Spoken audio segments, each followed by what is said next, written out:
If you want your child as healthy as can be, then keep your baby mercury free. The childhood amalgam trial, which was a prospective, randomized study, which is the top level study you can do in science. It means taking a whole group of children, dividing them randomly. Some of them you get amalgams, some of them you get composites. Furthermore, they said we're going to test on series of parameters: urinary mercury, porphyrins, kidney damage, neurological damage. They decided all that before they ever tested a single child. This is what we're going to do. They collected all the data prospectively, and what it reveals is damage in every single domain study. Every single outcome that they were looking at, that they said, this might be of concern, so we want to study it to see if it's related to amalgam, all of them are being linked to amalgam exposure. What happens to these children in the course of the study?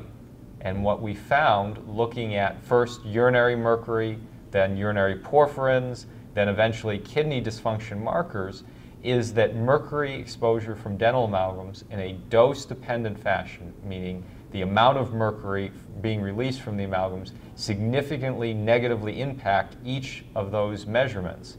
So it turns out that amalgams, based on the number, the size, how many you have, all of those things, is related to how much urinary mercury you have. It's related to how much porphyrins you have for the mercury-associated porphyrins. And perhaps worse, it's associated with kidney dysfunction.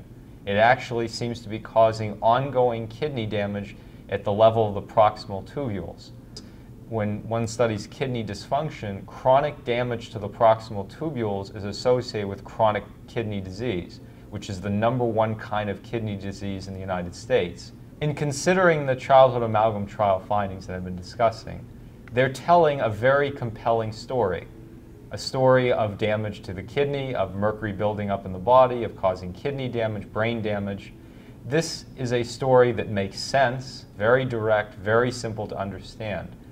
If I had somebody from the American Dental Association sitting next to me and trying to tell their story, what would they say now? Well, amalgams are safe. They always say that. Well, how do you explain that in light of these findings? Well, we have to suspend the laws of chemistry and physics and physiology to say, yeah, it's just happenstance, coincidence that we found damage to the kidney. It's really safe. Well, it contributed to mercury body burden. That's coincidence. They're actually safe. Well, we can find it in the urine. It's just happenstance, coincidence. It must be safe.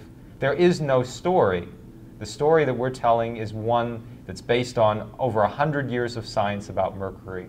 We know that mercury is released from amalgams. We know mercury is toxic to almost every organ system in the body. This is what was plausible before the study. Now it's overwhelmingly plausible. They have no story to tell other than we think it's safe because we think it's safe. And if you need me to say it again, I think it's safe is what they would say.